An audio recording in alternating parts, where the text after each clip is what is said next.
Hello everyone, मैं आपका my तौनारी गे आई ना ngasi कनो से ब्लॉग नते को आई वारी खा मैं आम दलिनिंग मन गिना थमोय द नुआय मन गिना आई वारी मली गे आई ना ngasi वीडियो से नंबने सुमाय तवे हाना गी ngasi दगी अहान से वारी से अहान बदai लिरके हाना ngasi दगी चाही तरा मुक ममांग दा अखोयगी सिगैसगा अदुम थबक सुबा नुपी मा लैरमी मागी मचा से पिसक पिकना मवानो दोकपिरम बहाय तरे मवा से लैदी लैरगा तो आंगांग से पिसक पिक लैबना नुवाइतना खोइना जुम साना पोचै लैबीबा दम फिरोन चारोन लैबीबा लोकाचंग सिचुएशन छु केनो तौरे सेम तो मोगी आंगांग से पांगन मचाने मा से ईद जौरे मोगी कांगु हेक मामो सिंग लैसन थौसादा मपान सो हना यंबिदबा मयाम दि फी लैना रे खोट खदुइ मतम नुवाइत्रा इन सुम फी लैबीबा अदैदी मागी अखोयगी चुम हारगा मोगी problem asi chaningai le tamatunda aina hinjang napi khara leire piba sum siga dum la bina ne si ne wari nuai te dum la ga dum aina nga sa khara le bi ba sum mai dum tawba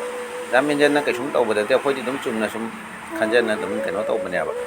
ado angang duna madi khanjan na thamoi da keno taw khanna leiram jane anda hajik se mana jam satina khoi gi mama na han dum haire sum khoi buning thang na lei hujik tiangang do chaw na ma company da thabak su khare yam nungai re ado angang se hujik mana phauri se saigi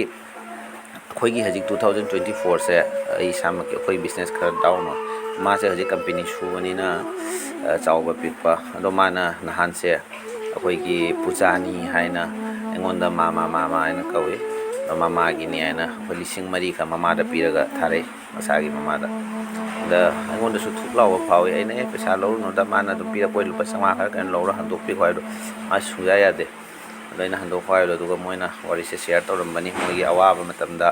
sumai du to bi ki da to bi ki tu da khoi di khan bo khan jaru de do asina ang engonda su thuk lawa mi te pi ta gi ngau de dam se thina asigai se tamjani ngai oi ba aigi wakhal da akoi haji akoina hingiba lifestyle siga akoina hingjari siga aikoi su puji siga chekeng phange amna phangoi matung na hoju akoina thingnari ba mayam siga akoina kali se loi faltu ni kai mingon da ka ting to te ka akoi khan ba se masi loi angang duna alan bani haina proof tawrame afaba thabak pu tawba leptragadi sungsoi soidena jahamagai de suri chalama lakani haina masi se angang duna akoigi takpiram bagi mongam tare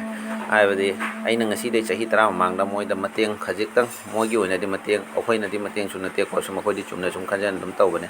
mana wakhal da khanjana khochana tawramaga ngasi mana pujani kaina lupa lising mari thilak paiba ado kanao bagi oina di lising mari se sumna la moi ma di jam company ma cham suraga do wakhal lo khanjaraga man lising mari se paisa na teba magi feelings di feelings mana khogi tamat thab lejeri respect to ne share to oda keno to to nei am sathina nungshiba hai tare ado mayam da dum se ngarang se mitte pi ta ki khangau de mayam da share to ning man hina ina sum tawrak pani aduna mayam wari se kamai tawi do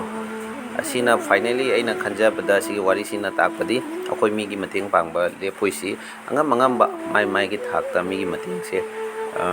pangnagadabani aina khanje araga se video solution jara